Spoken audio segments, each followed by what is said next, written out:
ba mama na bazo motif Félix wana na bato ya INC o bazali koloba lobi barobe bazali ko motif Félix aye bani ye bandeni ya koma président akongo lekelaka bato na 3 pointé ndeko ya Félix na bango ekomi na balabala kamere nanu azala na prison te kamere abimaka na ye kamere ndenge aza wana lokola ekoma so moto alati masque koyebana oye talata ne masque abimaki na ambiance mais bango mibale Félix na kamere bayebi ke lokola ezalaki na 20 ekiti na 13 ans donc ebanda okita kaka ti sukasuka kamere kozala na ye akite Félix ta ndoki ya kongo to bozoluka bandoki ya maseke moki otala Félix so bakoki kobandela fikine kuna na foire kuna na limete bakoki kozongisa Félix azala te solution po toka etalaka totunake mabe oyo aosala biso kongo tosali ye nini Félix apoison mboka Félix ayebaki te nini ye moto alobaki ke bana la nde baola libanda eza ke bana ngo bazokointoxike bango ayebaki te wape alobaki ti niveau ya Félix nayebaka te mama Marthe soki abandaki kobokola Félix na sa batono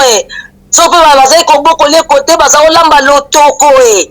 nayebi te baluba babengaka chichampa nayebi te comment na ye sikoyo mese lakation parce que ye kaka yaka na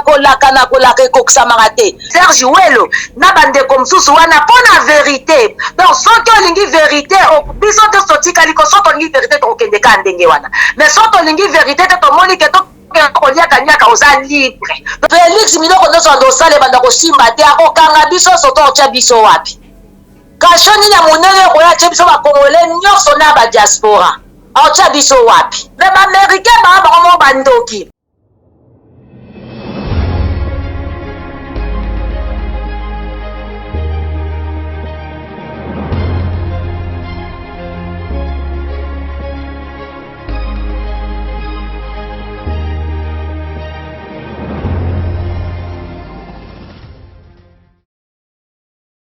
ba patriotes ba kolo Congo ba résistants ba combattants ba yebolinga kambo kanabiso République démocratique du Congo mbote na bino bozali belé ba ebozuli ba kuya kolanda mon Joël comme mukolo lelo surtout rokosanga na banda kuna bino na numéro ya sika ya émission vérité de tous côtés au vraiment tomigaka des fois kokabola makanisi na bino en rapport na maimatali mboka na biso République démocratique du Congo mboka oyo nzamba pesanga na yo voilà pourquoi lelo nazali na esengo ya kokota na banda kuna bino na numéro ya sika na mama Bijou Pierrette ça peut vraiment toujours réaction na ye na lombango mingi en tant que maman mobundeli pe molobeli ya mboka na ye na ngambu ya walungu na mboka ya Vital Kamerhe ba mama ba telemi tout le monde bango ba telemi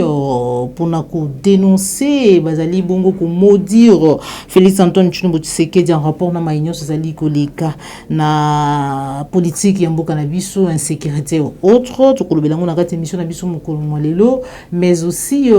réaction to pe ba propos le sous ya Félix Antoine Tshilombo Tshisekedi en rapport na maïmasila koleka na bana to ebiete mikolo buta koleka bana ba telemaki balalaki libanda ba tombola ki mingongo na bango pour na vous exiger ete mukonza mboka ko vraiment ko kitana Goma pour insécurité ezali vraiment ko salama vraiment makasi mais kasi tout monde qui répression ni salamaki bana bazalaki arrêté bana bazalaki parfois tabassé mais kasi to yoki lelo alobi ete mainyo zalaki ko lekawana azalaki vraiment au courant de rien ayebaki te ke bana bazalaki traité na lolenge wana tukolobe nango na kati émission na biso mokolo lelo mais déjà nazali ko signaler bino arrestation tout pe interpellation ya mona mboka Serge Welo bakendeki lelo ko manifester liboso ya ambassade ya États-Unis pona kosenga bozongi to pe expulsion to ba bongo ya Mike Amer to benga kanzita awa par rapport na maïnyo zali kolika surtout adoption ya loi le tundula loi ou etali matali seni na ngambu ya Sénat to kolobela ngona kati émission na biso mokolo lelo voilà mais kasi yambona benga mama Bijou Pierrette on a kopesa matungu na yo popola yo besoin mais si ma caméra merci na cordo puis mafuku pe na yo Joël Gona gauche chasseur dimanche sans oublier que son beau pâté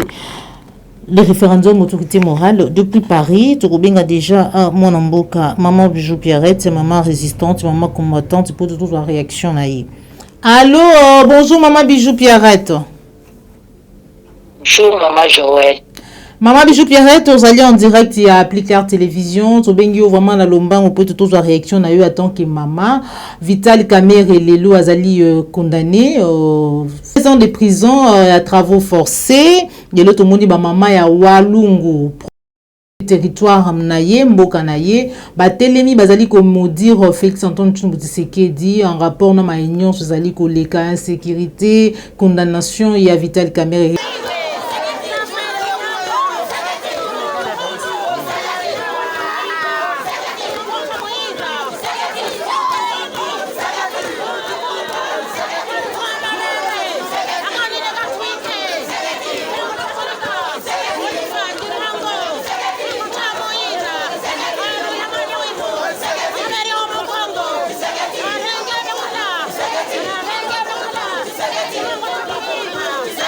Réaction na eu à ton que maman.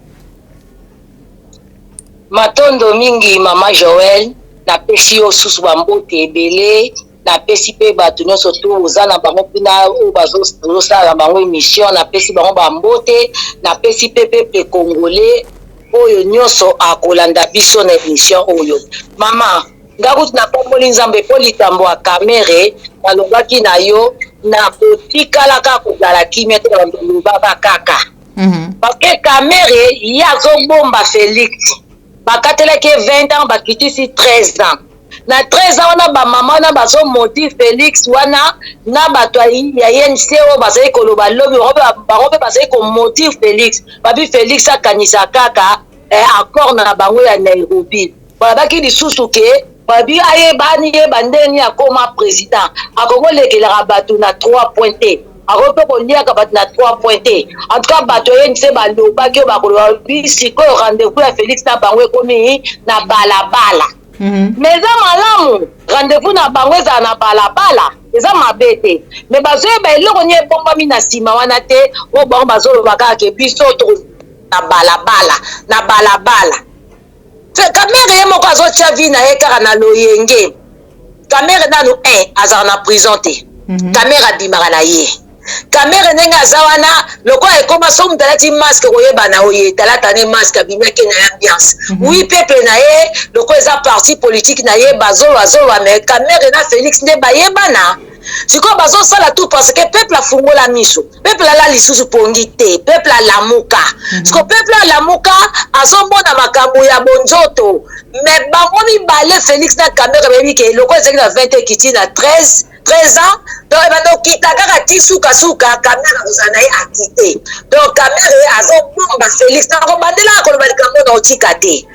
donc Kamere nde moto azobomba Félix yango moni bamama na ya mboka Kamere bazomodire Félix oui baza mpe na raison na bango bamodire ye parce que ye asali makambo asali lokola ke 6 ekoma 9 4 ekoma kiti bavandela yango nzoka 4 wana ekoma kiti ezali Félix te Martin Fayulu azalaki numéro 4 donc 4 wana ekoma kiti mpo na kimi ya mboka Congo donc ye azosala nyonso ezosimba te eloko ni Félix asali o peuple avandi kimia eloko ni alobaka peuple aloba te eloko ni ya kosala peuple atelema te donc tolobaka kaka mama Joël biso baotele osonga wa mboka Congo te kaka mawa na nzambe akotisi biso na mboka Congo afungoli biso mpe miso tobanda koloba donc Congo biso soki tokóma na biso koloba kaka ekipasu to politicien ne biso nyonso toza kaka bakongole bayi mboka soko moni mabe fungola miso moni ndoki loyela parce que c'est soko ke Félix ta ndoki ya Congo donc bozoluka bandoki ya maseke moki otala Félix so bakoki kobandela fikini kuna na foire kuna na limete bakoki kozongisa Félix azala te solution mpo toka etalaka totunake mabe oyo aosala biso Congo tosali ye nini mama mpo nifa sunukisaka biso tozalaka ya masumu tosalaka masumu likolo na ye toloba tozola biso ozokanisa to tolingi ye mpe tolinga ndeni ezoboma biso mama Joël ndongo oza wana soki mpenza nga na kele poison ezomona boye yokonia tokomela biloko olanga na pesi yo Félix apoison mboka malobo mboka yo mama Maman Bijou Pierrette mikolo eutaki koleka alors qu'insécurité ezalaki pe kaka oyo ezali lelo tomonaki bana na biso bakoko na biso baleki na biso kotelema kolala libanda mpona koexige arrivé topé bouye ya président de la République le lenga la kaki eti akukende na ngambu ya est topé na Goma pona kufanda na bango enfin que kimia ekoka kokota mais kasi to mona ki répression to lengeni nezalaki kosala ma contre bana wana bakangaki bango ba misusu babetaki bango lelo to yoki Félix Antoine Tshombo Tshisekedi alobi na bana ete maïnyonso ezalaki koleka ya tanke mokambi ya mboka azalaki koyeba te ke bana bazalaki kosubir ba répression na maïnyonso ezalaki koleka réaction na yo mama Bijou Pierrette. Mama Nzamba pambola otolobaka apoza mabamboka ye Félix yebaki te nini ye mutalobaki ke bana lande baola libanda ezatke bana ngo bazoko intoxiquer bango ayebaki te wape lobaki abike ezala nango bana ante bazo manipuler bana wana après alobaki oyebaki te Félix ko bano baza asembi bazolela bazosala eloko te bazozwa mpe eloko te donc eloko moko eza te ta moto azokosa donc niveau ya Félix nayeba te mama Marthe soki abandaki kobokola Félix na se batono soki bazali kobokola ekote baza kolamba lotoko nayebi te baluba babengaka chichampa nayebi te alors bayebaki te ndeni mama Joël yo za journaliste yo otalaki émission moko tolandaki te ke ntango Félix abeke bana nde bazobima libanda baza kointoxike bango baza kotinda bango na bamikolo olandaki te sikoyo okosaka banelo bino bakati biso tolandaka te tolandaka makambo nyonso ntango toyaka kolobaka tolobaka oyo tomonaka na oyo toyokaka na oyo Nzambe alakisaka biso yango tolobaka sikoyo akomi wana azolaka bana komona ye sikoyo meselakation parce que ye kaka yaka nakolaka ekokisamaka te sikoyo azolobaki ayebaki te lokola sikoyo ayebi eloko nde atikali kosala kuna alaki bango te alaki bango kameme ke akozala na esengo mpenza ya koloba ete mandat na ye réussir soki kimi ekoti ntango kimi ekoti te akozala vraiment na esengo wana te donc ezali quand même mwa assurance parce que tant que mokambi ya mboka kolinga kaka mandat na ye ezala e réussir donc bana bakoki mpe koespérer ke kimi ekokota bien que état de siège ezali kosimba te jusque là mawa mama na ngai mama Joël mpo na Félix liboso alobaki akosala siège na ye na Beni kuna mpo motema ekita motema wana lekita kaka te lelo pa yebisi bana nake akoseperso bana bakomi na kimia mboka ekomi na kimia kuna este motema ne ekokita sikoyo ye motema ne ekita mokolo nini sikoyo ntango amataka bavion motema ne ezalaka likolo to ezalaka na se ntango atambolaka sa makambo nyonso tu motema ne ekitaka te ezalaka likolo donc oyo ekokita kaka na Beni wana ozoba biso ti état de siège balobaki état de siège yango eza nini ya bakiti ya avion bakiti ya bisi to bakiti ya bandako na biso bakiti ya feti babi ozwa siège nawe eza numéro 4 kuna numéro 3 numéro 2 Félix ko omona eloko ya moyibi ko esimba te ayebi donc ayebi ngai eloko opesanga kanda ya mama eza kalika basali na Nzamba mboka Congo na Congo toza na église de réveil toza na bamusulman toza na baéglise ya banoir toza na baéglise nyonso ezali sikoyo soki mulwa moko eza mpasi mpo na mboka namona yango basali ya Nzambe balobaka na bango te babimaka na bango te bavandaka babondelaka na bandako na bango babiro na bango nzoka mboka ezokufa nango bapriere na bango ya lokuta donc ndenge toza boye mboka na biso soki kaka biso baéglise totelemi esili baotia balwa bavanda mpo bayebiki enveloppe na bango chokola ezali nga bapaster bolembanga na otika bino te na bakolembanga mama Joël na mopagano te mpo bapaster batikaka mboka nakendeka ndenge wa baeglise eza ebele baza wapi na makambo nyonso ezoleka baza wapi soko ntango oyoki kaka boye na babiro wana bake bata katolike bazali bata église de réveil bazali bamusulman bakimbangiste bango nyonso tu nani azolwa mpo na mboka oyo mboka institution mboka ezali Nzambe aza likolo ya nyonso bakamati basopi babule na bango ale batikeli meselakation akesu kolaka bana matondo mama totala kaka so tokóma na baveugle te totala mais mpo na ngai nalobi libungu tulu matondo. Merci beaucoup maman Bijou Pierrette tout le belama matali COVID-19 troisième vague tolandi vidéo ya Félix Antoine Tshombo Tshisekedi oyo alobaki eta kozwa ba mesure vraiment ya makasi pour être prévenir aux alignes de prévention contre pandémie à COVID-19 à déjà na Kinshasa ba bar ezali ya kokangama ba discothèque ya kokangama restaurant et ko sala habité le peuple église mais quand même il y a plus de regroupements il y a plus de 20 personnes réaction na yo Maman Bijou Pierrette nzamba za lokumu mama botolo nena zo bakana olobanga mama Kongo et comment opesa ngani ti pasi moko boy soko vande zo baté oloba nini ye Félix ngazana azoloba azozwa mesure parce que troisième vague ya nini nango corona ope kunela Kinshasa ezana otobi corona ezali malaria Maman Joël, malaria siko bango bakoti na monde molili na monde démoniaque ba commission corona ba mindele na mboka na bango awa ba pesa soki sa malaria te mais soko bat babeli corona bat pasi ba yebi ba secret ba pesa chloroquine siko balingo ndima chloroquine ba mone geza kisi moko ya mai eza pona ba africain ba melarango yebani pe ba sala ke ba yesa ngo dire corona eza malaria corona ezali malaria ezate ko ndenge ba betele ngo ba bani te mikolo to yoki ke na Kinshasa kuna ba fièvre ezali ba profiter ba djembe pona lokoso mbongo pona lokoso mbongo biso pe ape to bela ki ba corona o eza ba grippe ba pesi ba zo pesa ba kisi o pesa yo mona o zo mona kisi te bonga ba pesa o kisi ba msuku to mona ba pe ba ka na téléphone ba bi vanda ka na ndako bimate malade bomba vanda ka na ndako bimate ata ba couvre feu na ba sala ka pona corona biso pe ba sala kango ba confinement ba sala te so ba confiner ki pe biso oso mon siko ba neni corona ngwa ye ba air abimaka ay ba pe air akotaka oso mo ateke ba oso ba biso meto so pa ela ka ba mo kili pesa ya ba ngote mo kilize ya Nzambe corona ezali na ngote me maladie nde ezali mutakozala na grippe mutakozala na fièvre mutakozala na typhoïde mutakozala na malaria ngonde bango bazoyesa yango grave Félix makambo yo sali biso na mboka Congo Félix tolelaka po bino pe bolelaka bino pe bolobaka biso pe tozoloba Félix erango yo senga peuple congolais pardon Félix erango ekosepela na mbongo te na tapi te o bapesa ko conseil bakosaka no yo moko po ozosala oza komikosa parce que ya Nzambe mpe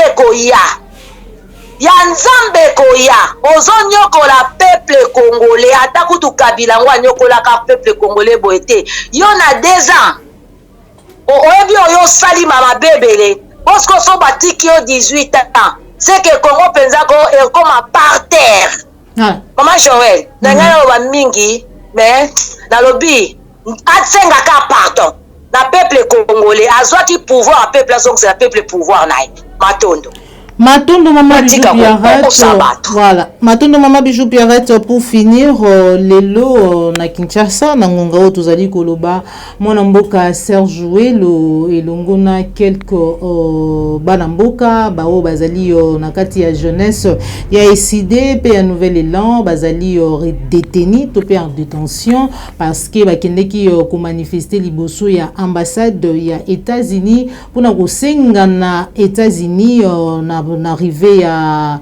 sous-secrétaire d'État américaine Lisa Peterson akoka bongo kozongisa Mike Amero to bengi nzita na mboka na ye et puis koyebisa na États-Unis ete bango ba pronaka démocratie mais kasi maizali koleka awa démocratie ezali penza te to pe ezali te réaction na yo par rapport à l'arrestation ya mwana mboka Serge Welo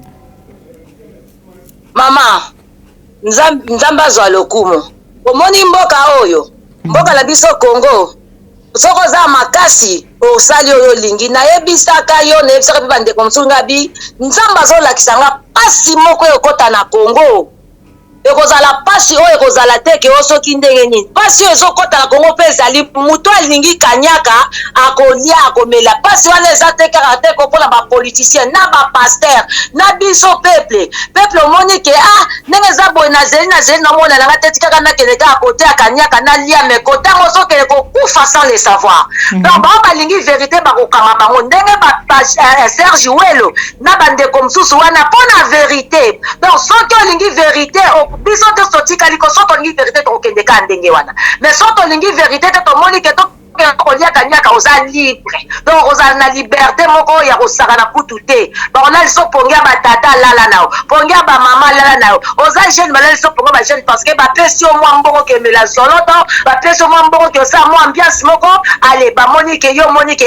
na bongi na nzoka eza message monene oyo nzambe azotalisa ke na bato bako celui qui persévérera jusqu'à la fin sera sauvé donc oyo kolinga ko persévérer te jusqu'à la fin akena kanyaka papa Serge nzambe akosalisa ye